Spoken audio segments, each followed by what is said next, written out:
Continue करते हैं। Okay, तो केवीएल बेसिकली मैंने आपको उसकी पहली भी डेफिनेशन बता दी थी कि KVL actually it's about voltage.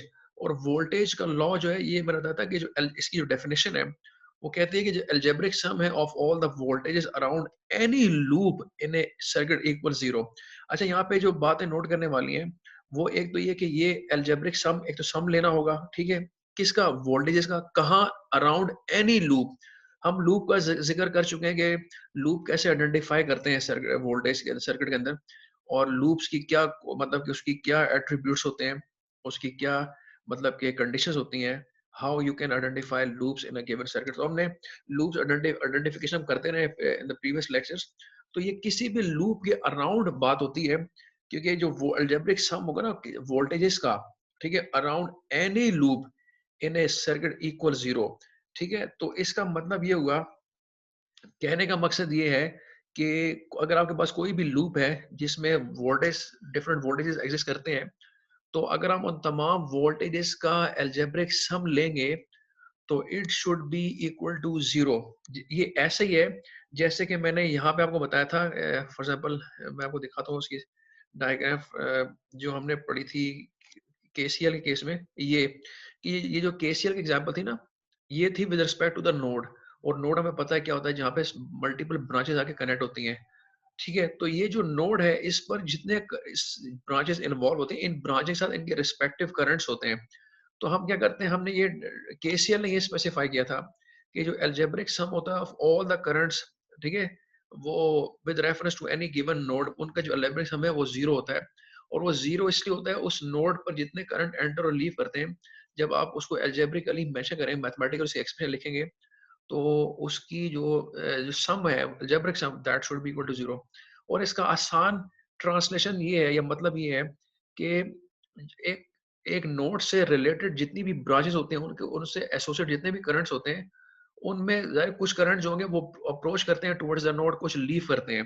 तो जो अप्रोचिंग होते हैं और जो लीविंग होते हैं, उनको आप जब सम अप करते हैं तो हम ये कंक्लूड करते हैं कि जितना करंट उस नोड पे एंटर हुआ और हुआ होगा through different branches X Y Z for example, तो जितना करंट, टोटल करंट उस नोड पे अप्रोच करेगा या उसकी तरफ एंटर होगा, और जितना करंट लीव करेगा थ्रू डिफरेंट ब्रांचेस, उनका अगर आप सम अप करेंगे, तो सम अप करें या उन दोनों को आपस में कंपेयर करें, comparison in in a sense के जो करंट अप्रोच कर रहे हैं टुवर्ड द नोड और जो करंट्स लीव कर रहे हैं, वो उन दोनों का सम आपस में बराबर होना चाहिए, यानी entering the node and leaving the node, ये दोनों करंट्स आपस में बराबर होंगे। तो ये तो था with respect to the node.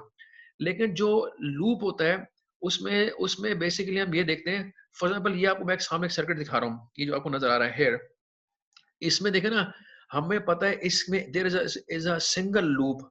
और सिंगल लूप इस तरह से है कि मैंने बताया था कि हम लूप ऐसे आइडेंटिफाई करते हैं कि हम उसमें किसी स्पेसिफिक पॉइंट से स्टार्ट करते हैं मूविंग, और हम बेसिकली एक लूप बनाने की कोशिश ऐसे करते हैं कि हम स्टार्टिंग करते हैं फ्रॉम सम स्पेसिफिक पॉइंट, जिसे हम नोड जनरली लेते हैं, नोड ले लें, और फिर हम ऐसे ट्रेवल करते हैं कि we basically again come to that initial point, जो कि ए ही होगा, यानी कि इनिशियल पॉइंट और ending point must be the same in when it comes to loop. और उसमें हम basically we go through different nodes through different elements, ठीक है, और फिर हम basically we get back to the initial point. एक तो कंडीशन मैंने बताई थी, और दूसरा मैंने बताया था कि एक तो ये कि इनिशियल और एंडिंग आपकी पॉइंट सेम होता है, दूसरा ये होता है कि you go through different nodes for example, और थ्रू डिफरेंट ब्रांचेस, और उसमें कोई भी जो इंटरमीडिएट नोड है it should not be repeated twice. ये मैंने आपको इसी कंडीशन बताई थी। तो हमारे सामने सर्किट में एक ये लूप है फॉर एग्जांपल हेयर। अच्छा, इस लूप के अंदर अगर हम देखें तो हमारे पास कितने एलिमेंट्स हैं, तीन हैं। एक ये वोल्टेज सोर्स है, एक ये R1 रजिस्टर और एक ये R2 रजिस्टर, ये तीन एलिमेंट्स हैं। अच्छा, वोल्टेज सोर्स तो एक ही है जो कि ये वीई लिखी हुई या वीएस कह रहे हैं इसको, सोर्स वोल्टेज।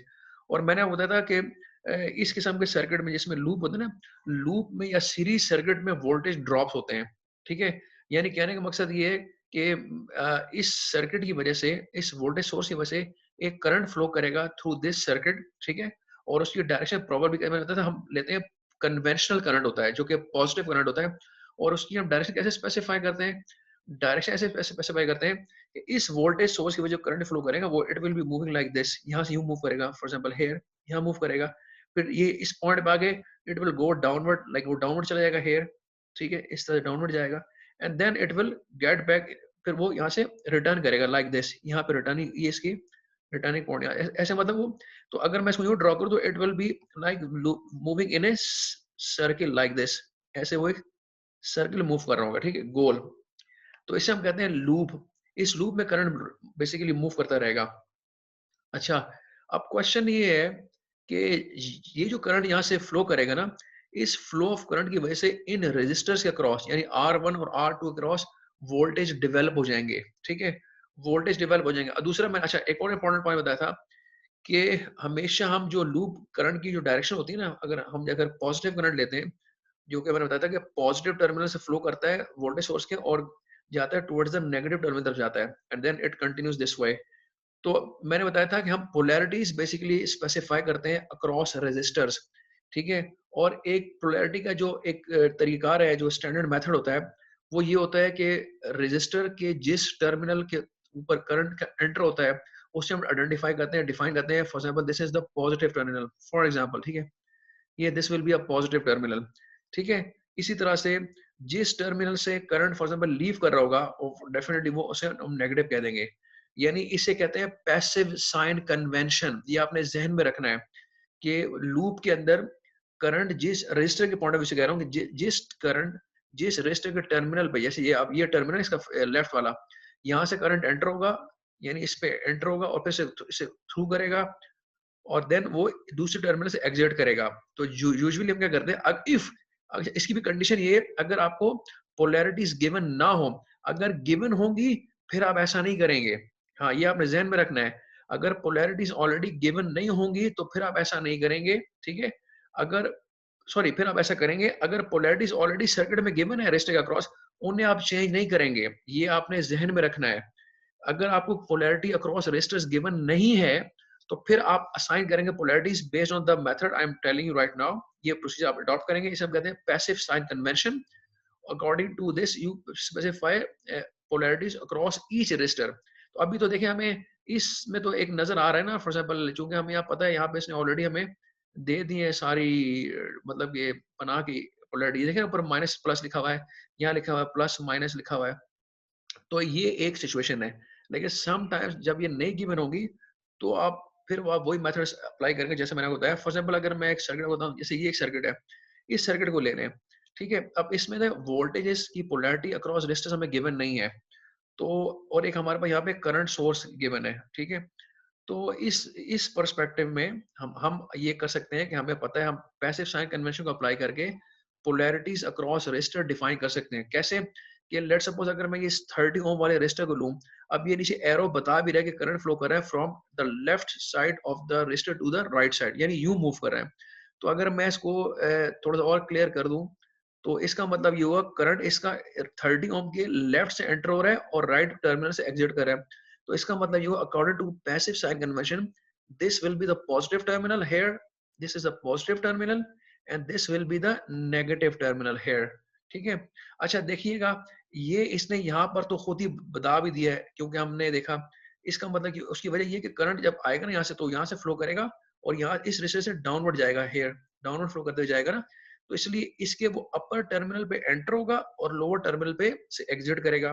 तो इसलिए देखें, इसकी अपर टर्मिनल उसने यहाँ पे पॉजिटिव रखी है, look at here this point, ये देखें, ये पॉजिटिव साइन लिखा हुआ है ना, और इस तरह से इसकी लोअर पॉइंट्स ने यानी टर्मिनल को नेगेटिव लिखा हुआ है। तो this is actually because of the positive sign convention. Similarly आप इस रेजिस्टर के अक्रॉस भी ऐसे ही पोलैरिटी असाइन करेंगे, क्योंकि करंट यहाँ से आएगा। अच्छा, ये क्या, दिस इज नोड अपर, ये एक नोड, यहाँ पे ये नोड है, this one is a node. इस नोड पर आके करंट होगा स्प्लिट, मैंने बताया था ना, पैरेलल में होता ही है कि जब करंट, अब यहाँ से तो है ही करंट सोर्स, तो जो भी आईजी करंट यहाँ से आएगा, टोटल करंट यहाँ से आएगा, ठीक है। और चूंकि नोड है यहाँ पे, और नोड के बाद उसको मिल रहे हैं मल्टीपल पास, मल्टीपल ब्रांचेस मिलती हैं, तो डेफिनेटली जब मल्टीपल ब्रांचेस का ऑप्शन होता है करंट के पास, तो इट गेट्स डिवाइडेड। अब वो कितना किधर डिवाइड होगा, दैट इज समथिंग एल्स, वो अभी हम देखते हैं।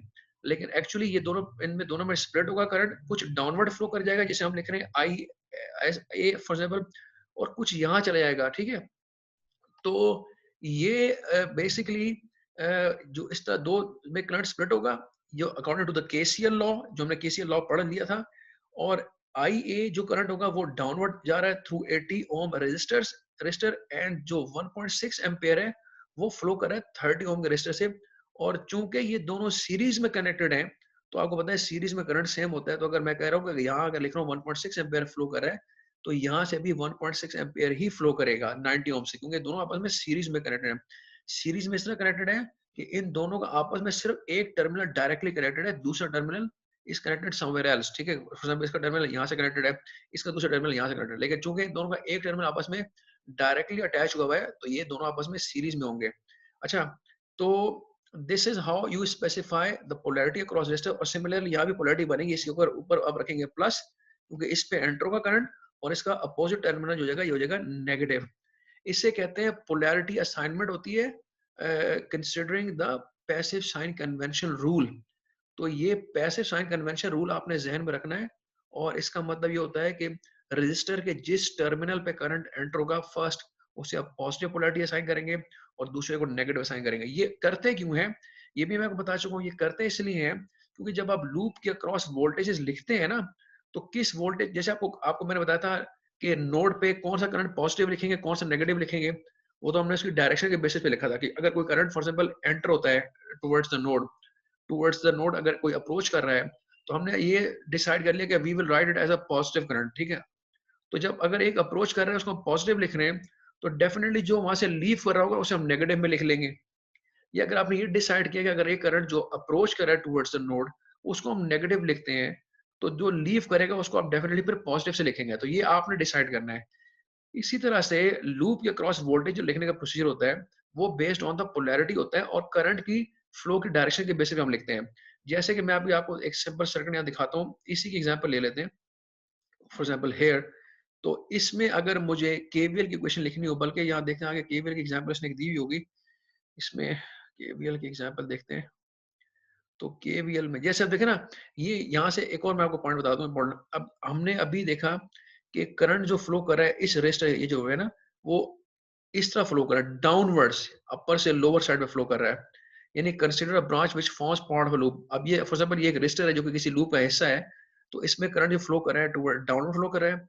तो हमने क्या किया, हमने इसके अपर टर्मिनल को लिख लिया पॉजिटिव, क्योंकि वहां पे करंट एंटर हुआ था, और डेफिनेटली उसका जो अपोजिट टर्मिनल होगा जहां से वो लीव कर रहा होगा, उसे हम नेगेटिव लिखते हैं।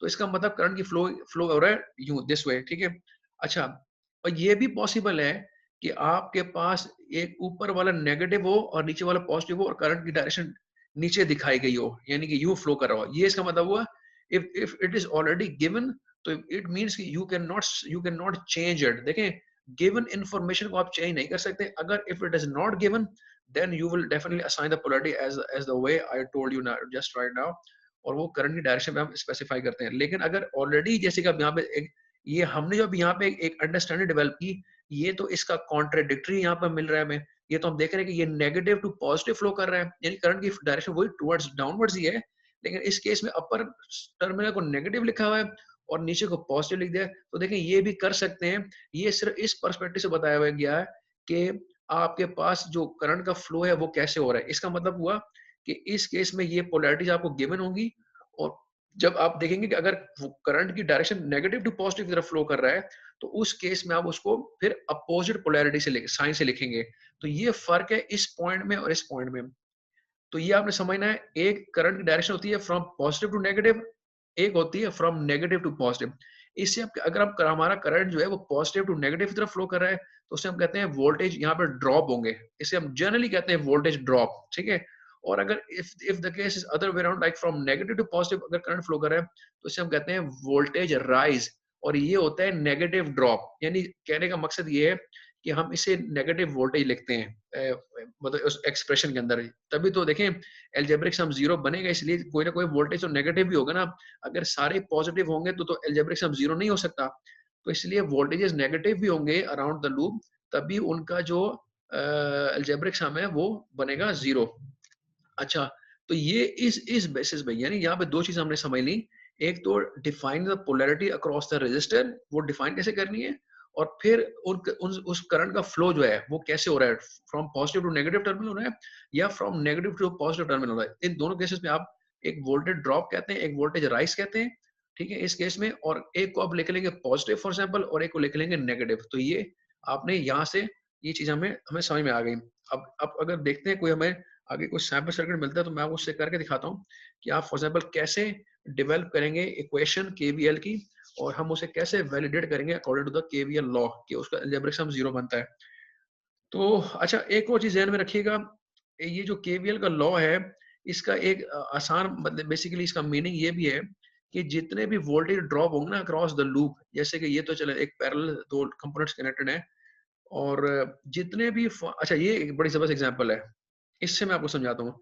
रेजिस्टर इन सीरीज, अच्छा होता ये है कि जैसे अब ये एक वोल्टेज सोर्स है वीएसएस फॉर एग्जांपल, तो वीएसएस सोर्स वोल्टेज है ना, यही सोर्स वोल्टेज आके इन 3 रेजिस्टर के अक्रॉस या 4 रेजिस्टर के अक्रॉस वोल्टेज ड्रॉप करेगा, यानी R1 R2 R3 R4, ये 4 रेजिस्टर लगे हुए हैं और चारों के चारों सीरीज में है, ठीक है। ये सीरीज रेजिस्टर की एग्जांपल है। अच्छा, अब ये कनेक्टेड सीरीज में, तो एक करंट जो भी आएगा यहाँ से सोर्स से, वही करंट इन चारों से फ्लो करेगा सेम, क्योंकि सीरीज रेजिस्टर है ना, सीरीज सर्किट है, तो करंट जो होता है सेम ही होता है थ्रू ऑल द एलिमेंट्स। पहली चीज। दूसरी चीज ये हमने ये भी देखा था कि चूंकि अगर सीरीज सर्किट होगा तो उनके थ्रू करंट तो सेम होता है, लेकिन voltage across each of them will be different. It can be same depending upon the value of the resistance, ठीक है। लेकिन यूजुअली होता है कि जो वोल्टेज ड्रॉप होगा अक्रॉस रेजिस्टर्स, वो डिपेंड करता है upon the value of the resistance पे, ठीक है। और जनरली हम कह सकते हैं कि सीरीज में कनेक्टेड जो रेजिस्टर होते हैं, उनके अक्रॉस वोल्टेज ड्रॉप होता है वो डिफरेंट हो सकता है, अगर इफ रेजिस्टेंसेस आर डिफरेंट, यानी उनकी वैल्यू डिफरेंट है। लेकिन सेम भी हो सकता है अगर वो रेजिस्टेंस की वैल्यू सेम होंगी, ये कंडीशन है। तो और अगर मैं इसको आसान अल्फाज में कहूँ, तो सीरीज में करंट सेम रहता है लेकिन वोल्टेज डिवाइड हो जाते हैं अक्रॉस एलिमेंट्स, ठीक है। तो R1 R2 R3 R4 के अक्रॉस वोल्टेज डिवाइड हो जाएगा, ठीक है। और उनका जब आप सम करेंगे तो that should be equal to this VSS value, क्योंकि देखें सोर्स तो यही है ना, यहीं से वोल्टेज आएंगे, तो इन यही वोल्टेज इन तमाम में डिवाइड होंगे बिकॉज ऑफ सीरीज सर्किट, और उनका सम जो होगा should be equal to this VSS। ये है केवीएल का लॉ। तो आप देखें, अगर मैं इसको एग्जांपल बना लूं, इस सर्किट को एग्जांपल बनाऊं, तो इससे मैं इसकी इक्वेशन कैसे लिख सकता हूं। देखते हैं, अगर नेक्स्ट स्लाइड में इसकी इक्वेशन लिखी नहीं लिखी, चलिए मैं नहीं लिखी, मैं लिख के बताता हूँ। तो अगर आप इस सर्किट को देखें ना, तो इसमें फिर इसको ड्रॉ करते हैं, एनोटेट करते हैं इसको। तो यहाँ से करंट हमें बता रहा है कि फ्लो करे लाइक दिस, तो इसका मतलब है इन चारों से वो कैसे फ्लो करेगा, यूं downward current, down current will be go downward like this, ऐसे डाउनवर्ड जाएगा ना, ठीक है। तो अगर हम इस तरह देखें डाउनवर्ड जाएगा, तो हमने अभी जो पढ़ा पैसिव साइन कन्वेंशन, उसका मतलब ये होगा जिस टर्मिनल पे एंटर होगा उसको हम लिखेंगे पॉजिटिव, तो this will be positive current, ठीक है। And this other terminal will definitely be negative. ये मैं R1 के पर्सपेक्टिव से लिख रहा हूँ। इस तरह मैं R2 के लिखूंगा तो R2 के भी अपर टर्मिनल पे वो एंटर होगा और दूसरे से वो लीव करेगा, तो इसका मतलब इस पे भी वो ऊपर वाले बनाएगा प्लस, पोलैरिटी ऊपर प्लस होगी और नीचे क्या होगी, will be negative. And same for these upper positive, ठीक है। ये बेसिकली पॉजिटिव नेगेटिव पोलैरिटीज हैं वोल्टेजेस की। This will be positive again for the R4 and here it will be negative. अच्छा, ये याद रखिएगा, हम सिर्फ रेजिस्टर के क्रॉस पोलैरिटी असाइन कर सकते हैं, वोल्टेज सोर्स की पोलैरिटी ऑलरेडी असाइन होती है, उसे हम असाइन नहीं कर सकेंगे, उसे हम वैसे ही ट्रीट करेंगे the way it is given, ठीक है। मैंने आपको पहले बताया whatever is given will remain like the same way, we are not supposed to change that which is already given। हाँ, हमारे पास जहाँ ऑप्शन है पोलैरिटी असाइन करने का, जैसे initially it was not given for the case of these resistors, तो वहां हमने असाइन कर दी, लेकिन अगर इट वाज ऑलरेडी असाइंड, अगर यहाँ पे कोई भी पोलैरिटी पहले से लिखी होती तो उसको हम चेंज नहीं करेंगे, ये आपने जहन में रखना है। अच्छा, तो once assigning these polarity values across the resistances, अब हमें पता है, अब हम लिखेंगे केवीएल की इक्वेशन। केवीएल की इक्वेशन में रहता है, लिखते हैं अराउंड ए लूप। अब इसमें एक सिंगल लूप ही है ना, क्योंकि सिंगल लूप इस तरह से है कि करंट जो यहाँ से, इसकी वजह से यहाँ से करंट जा रही है, देखिए ये फ्लो कर आई इसमें लिखा हुआ, यहाँ से आई जाएगा, ठीक है, और यहाँ से फ्लो करेगा थ्रू द रेजिस्टर और फिर it will get back to this, यहाँ वापस आ जाएगा इस तरह से, ठीक है। तो ये इस तरह से पूरा, अगर मैं इन समरी कहूँ, तो it will be like moving like this way, ऐसे मूव करेगा करंट इसके अंदर है, ठीक है। आई, इसको मैं लिख देता हूँ बीच में, दिस इज आई। तो अब इसके लिए हमें केवीएल की इक्वेशन कैसे लिखनी होती है। केवीएल की इक्वेशन होती है, मैंने बताया था कि आप लिखते हैं वोल्टेजेस को, तो और उनकी जो पोलैरिटी या साइन होगा वोल्टेज का, वो हम लिखेंगे with respect to the current की जो फ्लो है through each and every element. तो मैं आपको ऐसे बताता हूँ कि इसको आसान ऐसे कर लेते हैं कि चलिए मैं इसको क्लियर करता हूँ। तो अब मुझे पता है कि इसमें करंट फ्लो कर रहा है क्लॉकवाइज, यूं क्लॉकवाइज होता है ना, यूं, ठीक है, क्लॉकवाइज होता है। तो इसका मतलब हुआ कि वो रेजिस्टर R1 से गुजरेगा लाइक दिस, इस तरह से गुजरेगा, डाउनवर्ड जाएगा, ठीक है। इस तरह से तमाम रेजिस्टर से वो डाउनवर्ड फ्लो करता हुआ जाएगा, ऐसे ऐसे अभी हमने देखा। लेकिन जब वो यहाँ से डाउनवर्ड जाएगा और वोल्टेज सोर्स केस में वो फिर ऐसे यूं जाएगा लाइक दिस अपवर्ड, ठीक है, क्योंकि वो क्लॉकवाइज में घूम रहा है। तो इस तरह से हम पोलैरिटी कैसे लिखेंगे? अब हम देखेंगे कि हमने सपोज किया, ये तो VSS नोन है। लेट्स सपोज वी से कि voltage across R1 is let's suppose V1। हमने लिखे इसके अक्रॉस वोल्टेज V1 होंगे, इसके अक्रॉस वोल्टेज होंगे दैट विल बी V2, ठीक है। The voltage from here will be V3, इसको हम लिख लिया V3। और जो वोल्टेज अक्रॉस यहाँ होंगे R4 में, उसे हम लिख लिया V4, क्योंकि हमें पता है कि वोल्टेज स्प्लिट होंगे अक्रॉस रेजिस्टर्स, क्योंकि इस सीरीज में कनेक्टेड है, राइट। अच्छा, तो अब इसकी इक्वेशन लिखने का तरीका ये होता है कि आप स्टार्ट कर लें फ्रॉम एनीवेयर यू लाइक। चलिए हम सोर्स से स्टार्ट करते हैं। हम देख रहे हैं सोर्स, अब सोर्स VSS को पॉजिटिव लिखें या नेगेटिव लिखेंगे, ये हमारा डिसीजन होगा कि हमने क्या डिसाइड किया है। हम देख रहे हैं कि करंट जो फ्लो कर रहा है इस सोर्स के थ्रू, वो नेगेटिव से एंटर होकर पॉजिटिव से लीव कर रहा है, ऐसे है क्योंकि यूं घूम रहा है ना, ठीक है। तो नेगेटिव से एंटर कर रहा है और पॉजिटिव से लीव करेगा, ठीक है। तो इसका मतलब हुआ, लेट सपोज मैं कहता हूं कि अगर नेगेटिव से एंटर होकर पॉजिटिव से लीव करेगा, तो let's say it we write it as a positive value. तो हम लिखते हैं प्लस, फॉर एग्जांपल लिखते हैं प्लस कि VSS इज पॉजिटिव अगर वो फॉर एग्जांपल नेगेटिव से एंटर होके पॉजिटिव से लीव कर रहा है। अब आते हैं वो करंट जब यहाँ ऊपर से जाकर इस तरफ R1 पे आएगा, R1 का ऊपर वाला टर्मिनल में लिखा हुआ था पॉजिटिव, क्योंकि ये यहाँ पे एंटर हुआ है, ठीक है, और इसका नीचे वाला होगा डेफिनेट नेगेटिव हो जाएगा। अब इसके केस में वो प्लस पे एंटर होके नेगेटिव से लीव करेगा करंट जो यहाँ से घूम रहा था। तो ये तो इसके अपोजिट हो गया ना, एक नेगेटिव से एंटर होके पॉजिटिव से लीव करना है, लेकिन इस केस में वो पॉजिटिव से एंटर करके नेगेटिव से लीव कर रहा है, तो इसे हम लिख लेंगे माइनस में, क्योंकि हमने इसको पॉजिटिव लिया तो it should be taken as minus. We will say like it will be like V1 for example here V1। और सिमिलरली R2 से भी वैसे कुछ, R2 को हमने ऊपर लिखा था पॉजिटिव, ठीक है, और नीचे लिखा था नेगेटिव, क्योंकि हमने ये पैसिव साइन कन्वेंशन के बेसिस पे पोलैरिटी असाइन की है। तो it will B minus R V2, ठीक है, it will minus V2। Similarly sorry, इसी तरह से हम ये लिखेंगे माइनस V3, क्योंकि चारों के अक्रॉस पोलैरिटी तो हमने वही स्पेसिफाई कर दी है ना, ठीक है, V3 एंड माइनस V4, चौथा जो होगा R4 के across, and it should be equal to 0। ये है अलजेब्रिक सम। तो अब देखें ना, इसका मतलब ये हुआ यूजुअली VSS तो हमें नोन ही होगा, ये वैल्यू गिवन होगी। हमने ये चार वोल्टेज निकालने हैं, R1 R2 R3 और R4 का क्रॉस वोल्टेज निकालेंगे। तो इन चारों को जब आप सम करेंगे ना, तो हमें ये हम देखेंगे कि इसका मतलब ये होगा कि VSS जो सोर्स वोल्टेज हैं जो कि VSS से प्रोवाइड हो रहे हैं, वो बेसिकली बराबर हो जाएंगे किनके, इन चारों के सम के, यानी सम ऑफ ऑल दीज वैल्यूज, ठीक है। तो फॉर एग्जांपल V1 हो गया, ठीक है, V1 प्लस, वैसे भी मैथमेटिकली आप देख लेंगे इसका मतलब ये होता है ना V1 V2, ठीक है, V3 एंड V4। तो ये अभी हम वेरीफाई भी कर लेंगे अभी थोड़ी देर में, जब हम इसका न्यूमेरिकल करेंगे ना, V3 and V4 for example here. तो this is how we will verify the KVL principal.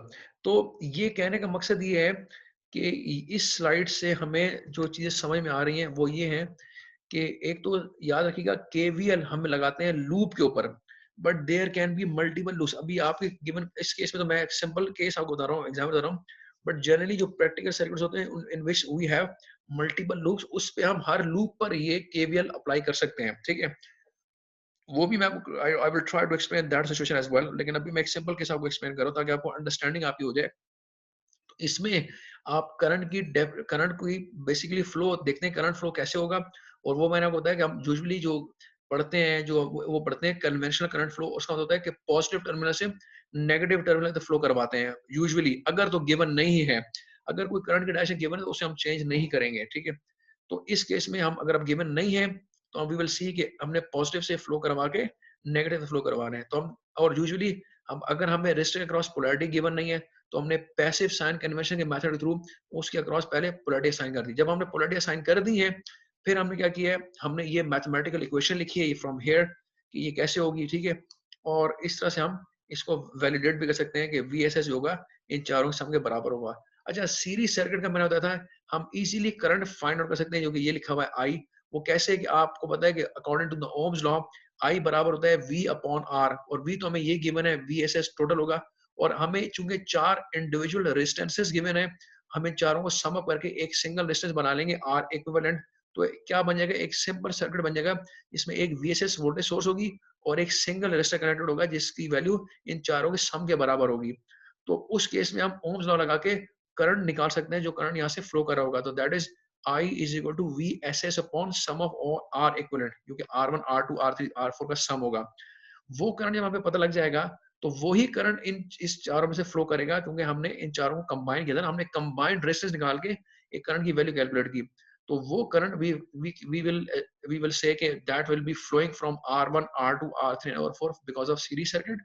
जब हमें करंट पता चल जाएगा, तो हम इन चारों के अक्रॉस वोल्टेज निकाल सकते हैं, again using Ohm's law. V is equal to IR, I हमने अभी कैलकुलेट किया था, R हमें गिवन होगी, R1 to value, just take the product of current and resistance, तो we will end up having the values of V1, V2, V3 and V4। इस तरह में ये चारों की चारों वोल्टेज की वैल्यूज मिल जाएंगी, और फिर we can validate या verify that values by using this Ohm's law, sorry KVL principle।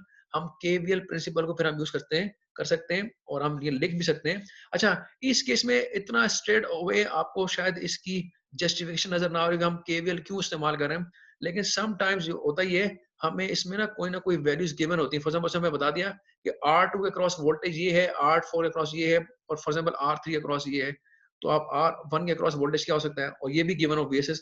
तो उस केस में एक basically most straight forward method होता है, वो यही होता है कि आप डायरेक्ट KVL का प्रिंसिपल लगाएं उसके ऊपर, और quickly find out the single unknown across R1 में भी और across any of the resistors. तो ये भी एक पॉसिबिलिटी होती है, जिसमें आपका KVL प्रिंसिपल बहुत क्विकली आपको हेल्प आउट करता है इन फाइंडिंग द अननोन। और बेसिकली यही केवीएल प्रिंसिपल आगे जो मोर एडवांस मेथड्स हैं इलेक्ट्रिकल इंजीनियरिंग सर्किट एनालिसिस के, उसमें भी काफी हेल्प करता है, लेकिन उस पे हम फिलहाल नहीं जाएंगे, वो आपके कोर्स का पार्ट नहीं है। तो बस मकसद ये था कि आपको ये एक फंडामेंटल एस्पेक्ट समझाना सर्किट एनालिसिस का। अब जब आप ये समझ गए हैं, जब आपको अंडरस्टैंड कर लिया है, तो by now you should be very comfortable with KCL and KVL principles, यानी ये दो टेक्निक्स हैं। अब इन दो टेक्निक्स को मैं आपको लगाना सिखाऊंगा ऑन सर्किट्स पे कि आप कैसे इसको अप्लाई करते हैं। इन दोनों के बाद हमारे पास जो आखिर में एक दो इम्पोर्टेंट जो चीजें रह गई हैं समझने की, वो दो अगेन टेक्निक्स ही हैं, वो कोई ऐसा लॉ नहीं है। और वो टेक्निक्स एक्चुअली हमें कुछ फंडामेंटल जो हम ऑलरेडी जानते हैं इन्फॉर्मेशन, उससे ड्राइव की गई टेक्निक्स हैं। तो वो भी आपको बताता हूँ। That is basically somehow a shortcut of finding the unknowns. वो एक और शॉर्टकट है सीरीज और पैरेलल सर्किट का। तो खैर, उसमें मैं जाने से पहले I just wanted to confirm कि if it is understood by all of you people, और अब इसमें कोई कंफ्यूजन तो नहीं है। आई मीन कंफ्यूजन यूजुअली होती है कि पोलैरिटी कैसे असाइन करनी है, और अगर फॉर एग्जांपल कोई पोलैरिटी ऑलरेडी गिवन है तो उसको कैसे हैंडल करना है। तो मैंने जैसे बताया, अगर पोलैरिटी कोई ऑलरेडी गिवन है तो you are not suppose to change that polarity, आप उसको चेंज नहीं करेंगे, ठीक है। अगर करंट की डायरेक्शन गिवन है तो it will remain as it is, you are not suppose to change it. तो in short, whatever is already given with the circuit, you will keep it in like as it is, ठीक है। तो आप change करते हैं। अच्छा, जो चीज आपको फॉर एग्जांपल जो आपके पास फ्लेक्सिबिलिटी होगी, वो ये होगी कि if there something which is unspecified for example, so that is something which you can specify. So when it comes to specifying the polarity and the direction of the current, it depends on what is given and what is not given. So if it is given, then you are not supposed to change it, right? If it is not given, then you have the flexibility to assign the way, as I said, कि आपने कौन सी technique apply करनी है when it comes to specifying the polarity across resistors or direction of the current, ठीक है। क्या usually हम लेते हैं, तो पॉजिटिव करंट को जो हम लेते हैं, इसको इसका जो एक्चुअल टेक्निकल नेम है किताबों में, वो कन्वेंशनल करंट फ्लो कहलाता है। Conventional basically is other than the electron current flow, जो कि मैं बता चुका हूँ, वो जो कि एक्चुअल करंट है इलेक्ट्रॉन करंट, वो नेगेटिव करंट भी कहलाता है, it is because of the flow of the electrons. लेकिन जो कन्वेंशनल करंट है, वो बेसिकली हम कहते हैं कि वो पॉजिटिव करंट होता है, जो फ्लो करता है from positive terminal to the negative terminal. तो ये भी एक एस्पेक्ट है करंट के फ्लो का, जो कि यूजुअली जो इलेक्ट्रिकल इंजीनियरिंग की किताबें, उनमें इसी अप्रोच को फॉलो किया जाता है। ये आप कभी अगर कोई फ्यूचर में आपको इलेक्ट्रिकल इंजीनियरिंग कोर्स पढ़ेंगे, होपफुली, मुझे तो नहीं लगता कोई पढ़ेंगे, लेकिन कभी फ्यूचर में कभी कोई इलेक्ट्रिकल इंजीनियरिंग की किताब पढ़ने का मौका मिलेगा आपको अगर सर्किट एनालिसिस के हवाले से, तो वहां पे आप देखेंगे कि जितने भी मेथड्स एनालिसिस के हैं, उसमें कन्वेंशनल करंट की स्ट्रेटेजी ही यूज की गई है, उसी की अप्रोच इस्तेमाल की गई है, ठीक है, जो कि पॉजिटिव करंट फ्लो को स्पेसिफाई करता है। और जो मैंने बताया कि असाइनिंग, जो पोलैरिटी असाइनिंग का जो मेथड है, जो टेक्निक है, वो भी वही है जो मैंने बताया, पैसिव साइन कन्वेंशन, ये मेथड कहलाता है। ये आप किताबों में आपको लिखा हुआ ये टर्म मिलेगी, पैसिव साइन कन्वेंशन। और उसका मतलब होता है कि how will you assign polarity across register if it is not already given based on the flow direction of flow of current. ठीक है, तो ये सारी चीजें इसकी समरी है। Hopefully by now you understand this. अब थोड़ा सा हम इसके प्रैक्टिकल मतलब इसके वो करते हैं, न्यूमेरिकल सॉल्व करते हैं, तो उससे आपको चीजें फर्दर क्लियर हो जाएंगी। बट रिमेंबर कि आपको सीरीज और पैरेलल के दरमियान जो जो क्लियर डिस्टिंक्शन है, it should be clear in your mind as well. ठीक है, जो उसके दरमियान एक बेसिकली जो एक फर्क होता है दोनों में, कि कैसे आप आइडेंटिफाई करते हैं ये सीरीज है या पैरेलल है। तो ये आपको फर्क आपने बेसिकली, आपको इसमें किसी किस्म की कोई कंफ्यूजन नहीं होनी चाहिए कि आप how will you identify if it is series circuit para circuit. ठीक है, और फिर उनके लिए जो गिवन फैक्ट्स होते हैं कि सीरीज के लिए क्या क्या बेसिकली फैक्ट्स हैं और पैरेलल के लिए क्या फैक्ट्स हैं, नॉन फैक्ट्स हैं, वो आपको पता होने चाहिए, क्योंकि वो फंडामेंटल नॉलेज ही आपको हेल्प करेगी to solve the given problem. ठीक है, और जैसे मैंने बताया इस केस में ये एक सिंपल एक सीरीज सर्किट है। ठीक है, तो इसको मैंने सीरीज क्यों कहा, it should be clear in your mind कि ऐसा इस सीरीज में क्यों है। और फिर इसमें सीरीज के सर्किट के हवाले से मुझे पता था कि करंट जो होता है मैं कैसे कैलकुलेट कर सकता हूँ, और वो उसकी वैल्यू जो होगी वो क्या होगी फॉर ऑल दीज रेजिस्टर्स। तो definitely it will be same for all these resistors, क्योंकि एक सीरीज सर्किट है। लेकिन इनके क्रॉस वोल्टेज होंगे वो स्प्लिट होंगे, और वो जो आप कैसे फाइंड आउट कर सकते हैं, of course by using the ohm's law आप फाइंड आउट कर सकते हैं। और फिर आप इसके ऊपर केवीएल अप्लाई करके चीजों को वैलिडेट भी कर सकते हैं कि if it is like if it is true और नॉट। ठीक है, तो that is all about the KCL KVL principles, और उनको अब अप्लाई करना है हमने। तो चलें इसी सर्किट की एग्जांपल ले लेते हैं। मैं आपको एग्जांपल देता हूँ before the session gets terminated. तो हम इसके ऊपर एक एग्जांपल कर लेते हैं, और एग्जांपल ये है कि लेट सपोज आपके पास ये सामने एक सर्किट जो आपको गिवन है, इसी को एग्जांपल ले लेते हैं, और इसको हम चार जो रेजिस्टर्स हैं और वीसीएस को वैल्यू असाइन करते हैं, और फिर आप इसको सॉल्व करके मुझे बताएंगे कि ये चीजें सारी आपने वैलिडेट भी करनी है, तो अननोन को फाइंड आउट भी करना है, और उसके बाद आप केवीएल के प्रिंसिपल से इसको वैलिडेट भी करेंगे। ठीक है, तो अभी हमारे पास we have just 1 minute for this session. तो या तो ऐसा है कि आपको मैं इनकी वैल्यूज बता देता हूँ, आप अपने पास पेपर पे इसको ड्रॉ कर लें। ठीक है, और फिर इसको try to find out the values of, या एनालाइज करें इसको। तो आप लेट सपोज यूं कर लें कि VSS की वैल्यू को आप ले लें, लेट सपोज 10 वोल्ट्स ले लें, VSS इज इक्वल 10 वोल्ट्स होगा, और R1 R2 R3 को आप ले लें 100 200 300 एंड 400 ओम्स, यानी ऐसे ले लें with the difference of 100 ohms with each. तो 100 ohms, 200 ohms, 300 ohms and 400 ohms की वैल्यू ले लें। R1 की वैल्यू 100 ओम्स होगी, R2 की वैल्यू 200 ओम्स होगी, R3 300 है एंड R4 400 ओम्स है, और VSS को आप 10 वोल्ट्स ले लें। तो now find out the value of I, एक तो आप करंट निकालेंगे, and also find out the value of voltage across each resistor V1 V2 V3 and V4, that's it. और फिर आप केवीएल से इसको वेरीफाई भी कर लिएगा। चलिए लेट्स वेट कि it's getting terminated right now. We will come back again, right, come back again please. Meanwhile इसको स्टार्ट कर दें अपने पास पेपर पे।